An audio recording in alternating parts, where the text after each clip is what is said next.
¿Y si tuvieras la mala suerte de que unas hadas te concedieran tu mayor deseo? Hola, hoy es día 8 de diciembre. Hoy es día de vivir del cuento.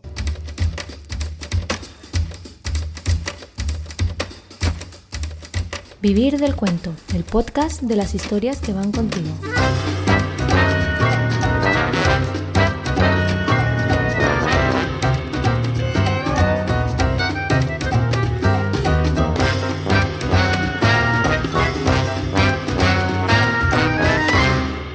Hola, soy Robert Sendra y os doy la bienvenida a Vivir del Cuento, el podcast de los lectores sin tiempo para leer, en el que el día 8 de cada mes podrás escuchar un relato sonoro vibrante y sorprendente mientras huyes por el bosque de una pandilla de hadas. Bueno, hoy tenemos en el podcast a una amiga ya de Vivir del Cuento, a Gemma Solsona, escritora de lo insólito, de lo oscuro, de hadas, de casas con vida propia. Hola Gemma, ¿cómo estás? Pues muy bien, aquí pasando un pelín de frío, ¿no? Pero ya era hora, así que Ya ya era además hora. apetece entonces ya estar con la taza de té y el libro, oyéndoos, escuchándoos a vosotros, por lo tanto, muy bien. Sí, es una buena época, yo creo, para la literatura, ¿no? Cuando Sí. realmente hace más fresquito y se está a gustito en casa con una manta, es verdad. Bueno, Gemma, en este año y medio que hace que no nos vemos, yo no he publicado nada y tú has publicado al menos dos libros tuyos al menos, que si no lo tengo mal entendido, son Blancogramas y Brujas Blancas, Hadas Negras. ¿Me dejo alguno? En principio, míos propios no, son estos dos. En el caso de Brujas Blancas, Hadas Negras, además hay el 50% del alma de Brujas Blancas, Hadas Negras es la ilustración también y ahí está compartido pues con Judith García Talavera como ilustradora, yo con los relatos porque el dibujo se me da bastante mal, pero bueno. Y luego, bueno, pues la participación en diversas antologías que algunas de ellas pues he hecho incluso incursiones en el género del steampunk, otras pues con relatos oscuros en una antología que me hace muchísima ilusión, que es Pena Negra, que se ha publicado también ahora hace muy poquito con In Limbo Ediciones, y he participado con ellos en un relato dedicado a Concha Piquer. Así que nada, que la oscuridad está ahí y se puede aplicar de muchísimas formas, incluso con las folclóricas, ¿no? Sí, pero bueno, como libros propios son justo los que has dicho, Robert. Y Brujas Blancas, Hadas Negras es un libro oscuro. Es un libro muy, muy clásico, muy de cuentos clásicos que nos pueden recordar pues, a Andersen, ¿por qué no? Pero es un libro que, claro, leído con ojos de adulto, cobra un significado completamente distinto. Y para empezar, es un libro que nos pide a gritos que nos revisemos la vista, ¿no? A la hora de catalogar a las mujeres entre brujas y hadas, como se ha venido haciendo históricamente. Porque mi percepción es que lo primero que aprendemos al leer el libro es que las hadas no son de fiar. ¿Por qué, Gemma, por qué nos han tenido tanto tiempo engañados las hadas? Yo creo que es el problema de la disneyficación que le hacemos a las hadas, porque realmente si nos emplazamos a la tradición, al folclore, perdón, auténtico sobre las hadas y a los cuentos, hay cuentos como por ejemplo de Sheridan Le Fanu basados en ese folclore, ¿no? Celta, y en esa idea de seres tú. A ver, ya para empezar, hay que tener en cuenta que las hadas no son humanas, ¿no? Estamos ahí están en un lugar entre lo humano y lo divino. Entonces ya de per se ese ámbito que no acaba de ser una cosa ni la otra, a mí, por ejemplo, me produce especial desconfianza, ¿no? Y ya eso tendría que ponernos en alerta. Pero yo creo que ya te digo, hay una tradición celta relacionada con el mundo férico, con los seres de la bruma, que también se les llama, y en este caso dentro de ellos las hadas, en el que, bueno, estamos hablando del robo de los bebés, ¿no? El changeling, que creo que se llama. Estamos hablando también de esas personas que desaparecen en el mundo de las hadas y que ellos creen o ellas creen que han desaparecido por una hora y resulta que pasaron 50 años allí, cuando vuelven ya no reconocen nada de lo que había. Están lo volubles que son y caprichosas las hadas de esa tradición, de ese folclore antiguo. Y ya te digo, y en relatos de Lefanu, como por ejemplo El niño que se fue con las hadas, son auténticos relatos de terror. Por lo tanto, yo creo que el hada, la figura de hada del folclore, es muchísimo más oscura de lo que nos ha llegado a nosotros, ¿no? Y otra cosa es que la disneyficación que ha habido, las películas de Walt Disney, nos han convertido al hada porque era necesario, yo creo, colocarlo en esos polos opuestos, ¿no? La figura de la bruja tenía que ser la parte mala, la parte villana, es como el libro este de Kasdan que se titula ya directamente La bruja debe morir, y es lo que ocurre en algunos de los cuentos maravillosos, naturalmente, pero sobre todo también en las películas tradicionales, ¿no?, de Walt Disney, que la figura de la bruja representa el mal, y es maravilloso poder representar el mal en una figura con a la que al final del cuento puedes tirar por un barranco o puedes quemar en una hoguera, ¿no? Pero la figura del hada se necesitaba una parte también más maternal, quizá, ¿no? Porque muchos de los cuentos partían de la pérdida. Entonces la figura del hada madrina representa, yo creo, ¿no?, esa parte más maternal que era necesaria también en esas películas, y de ahí pues yo creo que los que de mi generación, por ejemplo, pero también generaciones posteriores que nos hemos criado con películas de Walt Disney, pues acabábamos pensando que las hadas eran como las tres haditas de la película de La Bella Durmiente, ¿no? Y hadas regordetas y maravillosas y como máximo traviesas un poquito como Campanilla. Cuando Campanilla en Peter Pan, el libro original de Barry, también es muchísimo más compleja que como la representan en la película, ¿no? Donde todo se positiviza, todo se dulcifica, yo creo, incluida la representación de las hadas. Y también son complejas y bastante oscuras las hadas del cuento que nos traes hoy al podcast, que es Los guantes blancos. ¿Qué encontraremos en este relato? Pues en Los guantes blancos encontraremos ese capricho y ese deseo incontrolable de seres que, como he dicho, están en un limbo, nunca mejor dicho, valga la redundancia, que no son ni humanos ni completamente divinos, pero sí que naturalmente sus deseos son mucho más potentes, y si los combinas con algo de magia, pues pueden ser realmente peligrosos para nosotros, para los humanos. Uh-huh. ¿Y a quién te gustaría dedicarle este relato? Pues mira, yo creo que tendría que dedicarle este relato, ya que Las zapatillas rojas es también como aquel que dice, viene de las primeras historias que hemos escuchado, ¿no? Que son los cuentos maravillosos, los cuentos de hadas o cuentos de encantamiento, como queramos llamarles.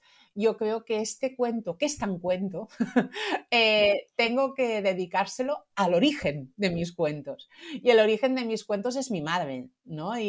Porque es la voz de mis primeros cuentos. Fue ella quien de alguna manera también me enseñó a amar las historias. Y sí, seguro que las primeras versiones de Las zapatillas rojas que alguien me leyó, aunque eso ahora mismo no lo recuerdo, seguro que serían con la voz de mi madre. Y que yo de ella me acuerdo más de cuentos como me contaba uno de Mariquita y Periquito, me acuerdo que también era un cuento terrible de canibalismo, pero yo ese cuento algún día, si quieres, lo comentaremos porque es brutal. Y el de María Sarmiento, que tanto que corrió se lo llevó el viento, cuando no me quería contar algo más largo me contaba este.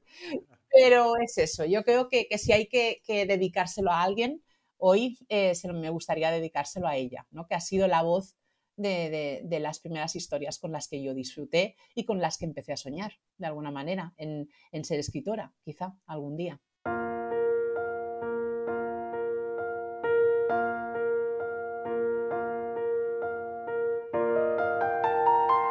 Los guantes blancos.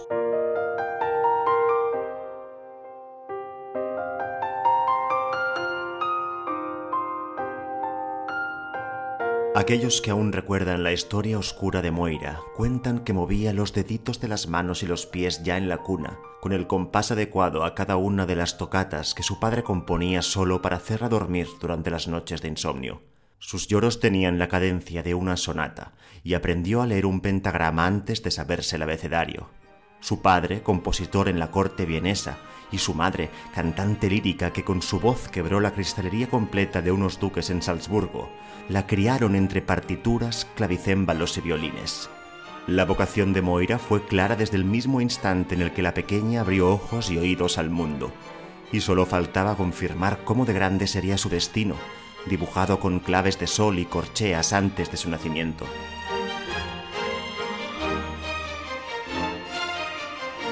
Sin apenas levantar 4 palmos del suelo, asumió con certeza de oráculo que el instrumento elegido sería el piano, y que gracias a él haría palidecer a los caballeros y estremecer a las damas en teatros más suntuosos que el propio Hofburg.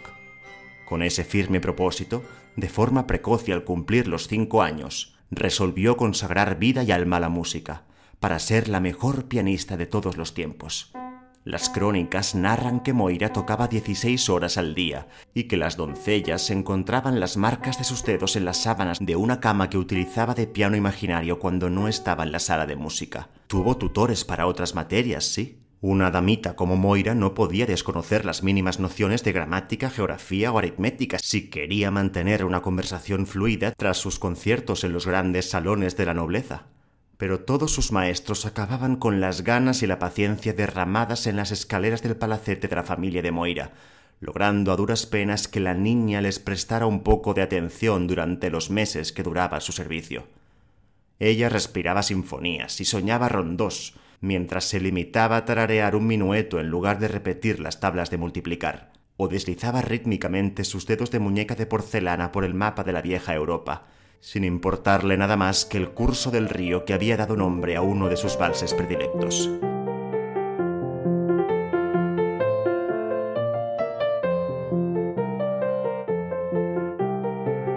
El piano se convirtió en el único compañero de juegos de Moira, la música en su mejor amiga.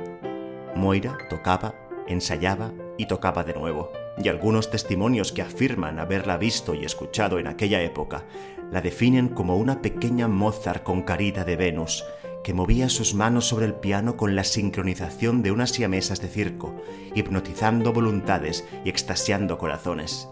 Es casi seguro que estos calificativos se referían a ella, a Moira, antes, por supuesto, de que cumpliera 12 años y desapareciese oficialmente de los libros de historia. El talento hiperbólico de Moira no parecía de este mundo, y por lo tanto, aunque esto ya forma parte de la leyenda, dicen que llamó la atención en el reino de las hadas. Desde su nacimiento se cree que algunas de ellas habían seguido y envidiado los progresos de la niña, sorprendidas ante aquella criatura que desafiaba la perfección de cualquier sonido feérico, solo con el movimiento de sus dedos humanos sobre un piano. Las hadas más curiosas velaban las noches de la niña transformadas en polillas que revoloteaban alrededor del lecho de Moira, mientras ella dormía sumida en sueños musicales. Algunas espiaban, escondidas entre las macetas de rosas silvestres y caléndulas que adornaban el palacete, los avances de la niña prodigio, tanto musicales como físicos.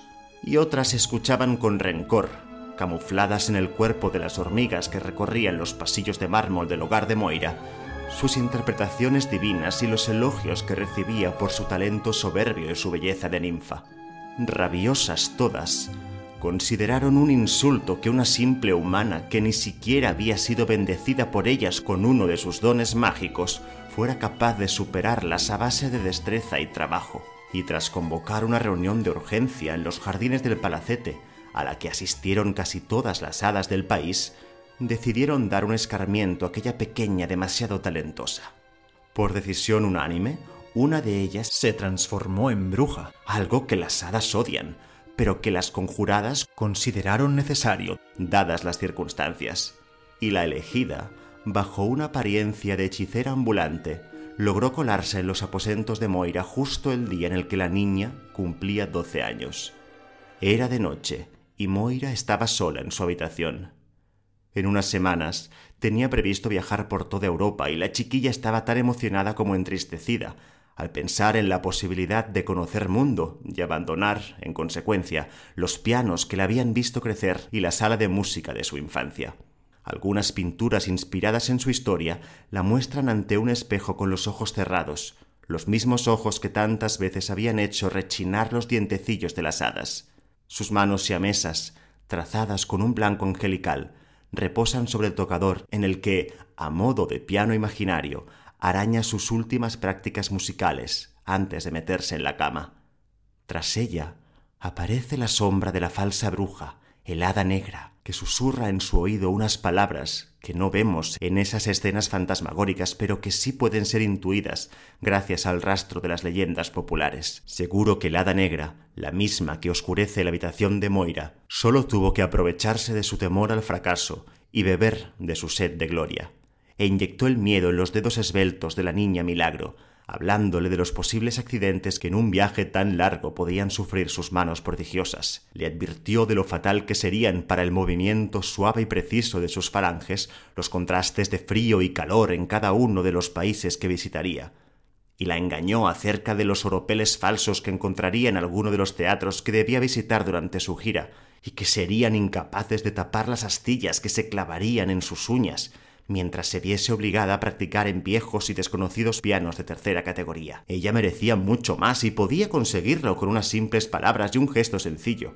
Los ojos de Moira se abrirían entonces para ver a una frágil anciana que le tendía unos guantes de seda tan blancos y brillantes como pulpa de melón, como colmillos de vampiros sedientos, como los huesos pulidos de un esqueleto al que la propia Moira había llamado Amadeus en una de sus escasas clases de anatomía, y que le había servido para comprobar la forma que podían tener los huesos de sus manos veneradas.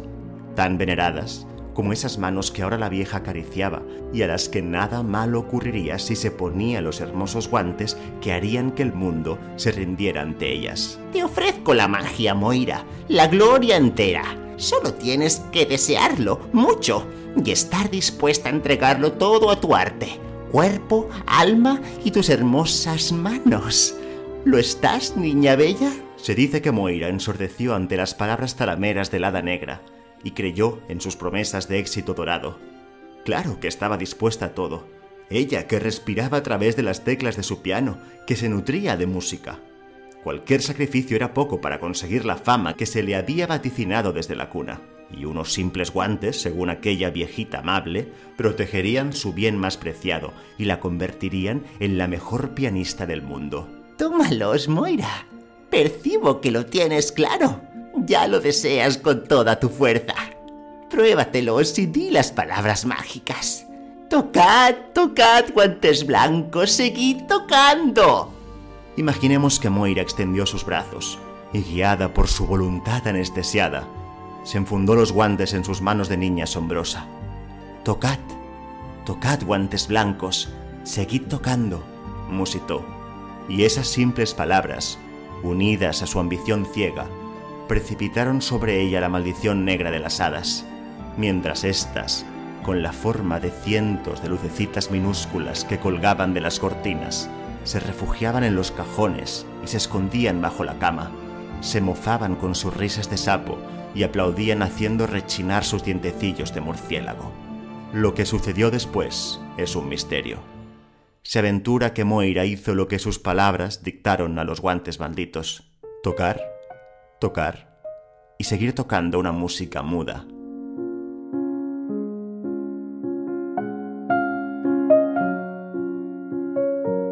Primero lo hizo día y noche, sin descanso, sobre cada uno de los pianos que conservaban en la casa y que la habían acompañado desde que había abierto los ojos por vez primera. Durante esos días el blanco de los guantes le parecía aún delicado como pétalos de orquídea, Juguetón como el caniche de una de sus profesoras de francés, invitador como las partituras vacías que esperaban en el salón de música a que ella las llenara con sinfonías, cuyo propósito debía ser enmudecer al universo entero. Pero las semanas pasaban y los guantes la empujaban a seguir tocando hasta que, hastiada y agotada, odió el roce de las teclas en las puntas de sus dedos doloridos. Poco a poco, todos en la casa enloquecieron ante aquella diablura infinita.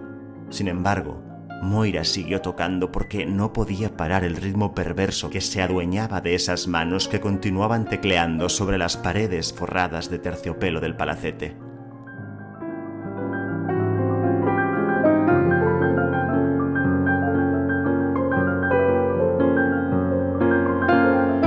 Moira se arrastraría después, sin dejar de martillear con sus uñas ensangrentadas por los suelos de mármol de las escaleras principales, y continuaría golpeando con los nudillos las fachadas de las principales casas de su ciudad, día y noche, noche y día, hasta desaparecer de la vista de los hombres, hasta que incluso las hadas traicioneras perdieron su rastro. Cuentan que siguió tocando y tocando en el vacío hasta que sus uñas se quebraron, se rompieron sus dedos y sus falanges se despojaron del disfraz de piel de porcelana, dejando los huesecillos frágiles y descarnados cubiertos tan solo por aquellos guantes blancos que la obligaban a tocar y seguir tocando. Ella misma se convirtió en un espectro que toca y sigue tocando. Toc, toc, tic, tic, guiado por unos guantes que comprendió, demasiado tarde, que eran del color de un sudario.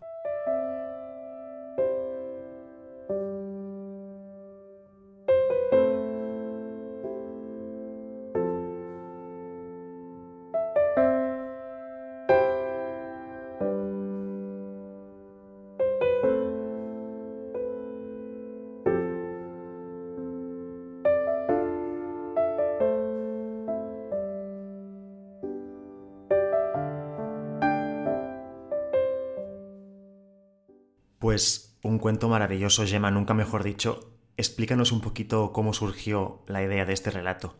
En este cuento intenté sumar eso, ¿no? El deseo de unas hadas por un don de una niña, que en este caso es un don por la música. Esas hadas se sienten envidiosas y eso, si lo mezclas con la capacidad mágica que las hadas tienen para echarte un encantamiento del que no te puedes librar, pues origina el conflicto que da pie al cuento. Independientemente de que hay algo también muy importante en este cuento de los guantes blancos, que es que surge, si no, o sea, el cuento no hubiera surgido si no hubiera existido las zapatillas rojas de Hans Christian Andersen. Aunque, si quieres, ahora lo comentamos o no, aunque en las zapatillas rojas no aparezcan hadas.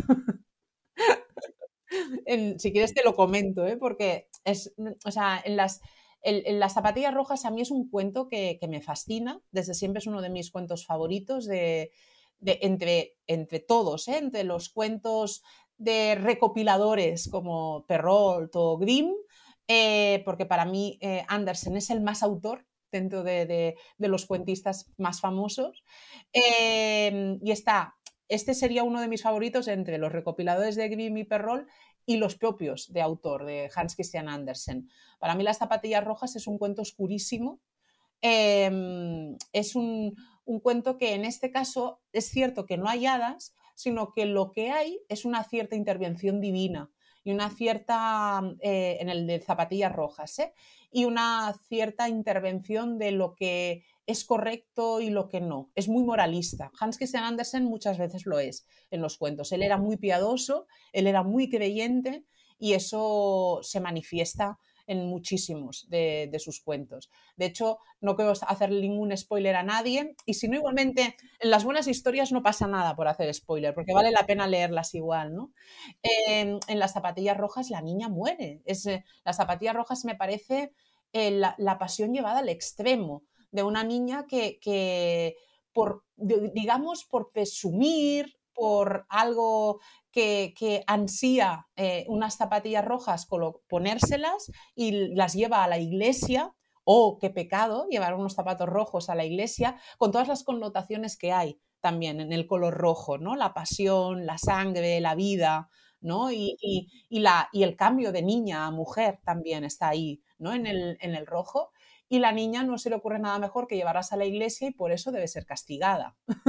Entonces es castigada, la primera vez es advertida, la segunda vez es castigada y la niña es castigada a bailar, bailar, bailar, bailar, bailar, bailar hasta la muerte con esas zapatillas rojas, hasta que suplica, por favor, que la liberen de ese castigo infernal y la única forma de liberarla es cortarle los pies con las zapatillas. Es que son manifestaciones de lo siniestro los cuentos, ¿no? Es la parte oscura que hemos también dulcificado debido a Disney. Y al final del cuento es muy curioso porque la niña de alguna manera, sí, se salva, igual que la niña de los fósforos, que también la pobreta mía parece que se salva, pero en realidad lo que está haciendo es morirse. Lo que pasa es que sube al cielo, eso sí. Andersen te pone esa compensación, ¿no? Entonces yo con el mío, con los guantes blancos, utilicé el juego del color también, las zapatillas rojas no, en mi caso eran los guantes blancos porque además estaba el tema de las brujas blancas hadas negras.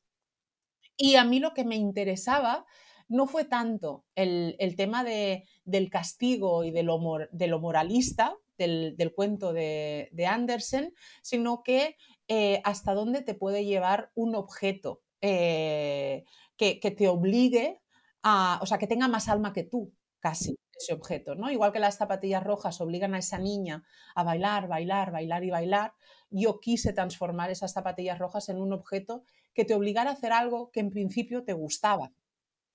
Y que naturalmente, si te obligan a hacerlo día, noche, madrugada, hora tras hora, 24 horas, 365 días al año, pues puede ser que al final también acabes suplicando la muerte, ¿no? Como en el caso de la niña de las zapatillas rojas. Y eso es lo que me interesó y eso fue el punto al que yo me cogí de las zapatillas rojas. Muy bien, Gemma, pues muchísimas gracias por estar aquí por segunda vez. Espero que haya la tercera vez también. Hombre, y tanto. En los cuentos siempre hay una tercera vez, ¿no? Es verdad, es el número mágico, 3, ¿no? Y luego ya nos inventaremos una excusa para que haya la cuarta. Bueno, siempre que hablo contigo, Gemma, me entran muchas ganas de escribir, muchas ganas de leer, así que te lo agradezco muchísimo y ya sabes que Vivir del Cuento es tu casa. Pues bueno, yo encantadísima de disfrutar del cuento con vosotros y mil gracias, de verdad, por invitarme y por darme este lujazo que es escuchar tus historias en voz y más con vuestra voz de Vivir del Cuento, que es una maravilla, de verdad, mil gracias. Gracias, Gemma, un abrazo. Y antes de irnos, os quiero comentar 3 cositas que creo que os harán bastante ilusión. En primer lugar, este mes vamos a sortear un ejemplar firmado del libro Brujas Blancas y Hadas Negras de Gemma Solsona. Para participar, lo que tenéis que hacer es estar suscritos a la newsletter de Vivir del Cuento. Lo podéis hacer entrando en vivirdelcuento.es/suscríbete. Y aparte de eso, tenéis que entrar en la página web de vivirdelcuento.es y comentar el cuento que hoy nos ha traído Gemma Solsona.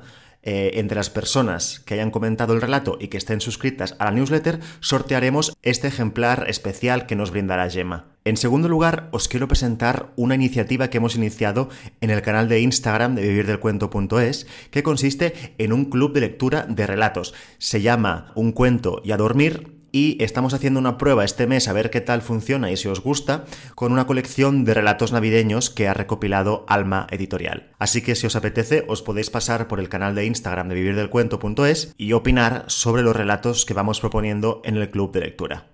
Y finalmente, os quiero recordar que aún tenemos activo el concurso que hemos organizado junto a la comunidad de escritores Letras de Sangre. El concurso, que se llama Tu cuento en podcast, estará activo hasta el 31 de diciembre y la persona ganadora, aparte de poder escuchar su cuento en este podcast, en Vivir del Cuento, recibirá un lote de libros sobre escritura valorado aproximadamente en 100 euros. Y ahora sí, muchísimas gracias una vez más por estar aquí, por acompañarnos con esta pequeña dosis mensual de relatos. Gracias por darle vida a este cuento. Un abrazo.